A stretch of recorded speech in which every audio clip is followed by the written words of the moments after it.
Justement, vous faites bien d'évoquer l'Union européenne parce que les questions de santé ne sont pas de compétence de l'Union européenne. C'est parce que le vaccin est un médicament que ça rentre en compétence de l'Union européenne. Pour être validé, un médicament qui est une marchandise.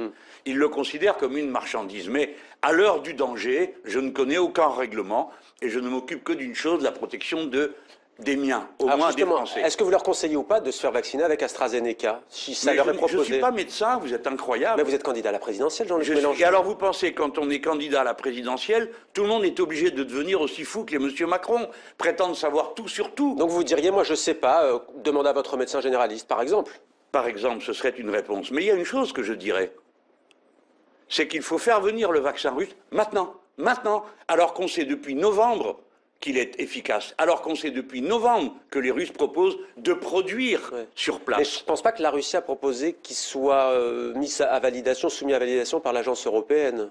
Ah bon? Donc vous êtes d'accord pour que les pompiers viennent si, auparavant, ils ont demandé la permission? Non, mais est-ce que c'est possible de sauter cette validation ou pas? C'est la question. Il est question d'urgence, on vous entend. Que je publie les conversations qui ont eu lieu entre les Russes et les Français?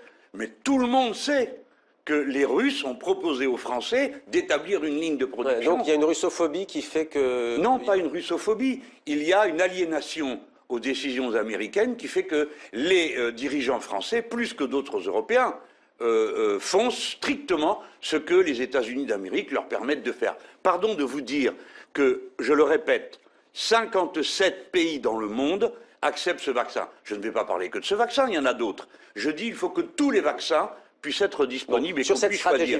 Par exemple, vous me dites, vous préférez, vous allez dire, vous, monsieur Mélenchon, parce que vous êtes candidat à la présidentielle, vous êtes un mec... J'ai pas dit préféré, j'ai dit il y a un vaccin. AstraZeneca ou... Non. Je veux pouvoir choisir. Et mon rôle politique est de dire, nous devons pouvoir choisir et faire confiance à ce qui marche. C'est en novembre de l'année précédente 2020 qu'une mission française a établi que ce vaccin était efficace à 92%. Par conséquent, la paperasse de la Commission européenne, qui est le paradis des lobbies, où il y a 9 lobbyistes par commissaire, pardon, par député, et plus de 20 par commissaire, ras le bol. Parce que le résultat, c'est que le vaccin russe n'entrera en Europe, tout le monde le sait qu'il y entrera, qu'au mois de juin. Et il y a déjà un ministre français qui a dit « Oh, ça tombe bien, à ce moment-là, on n'en aura plus besoin ».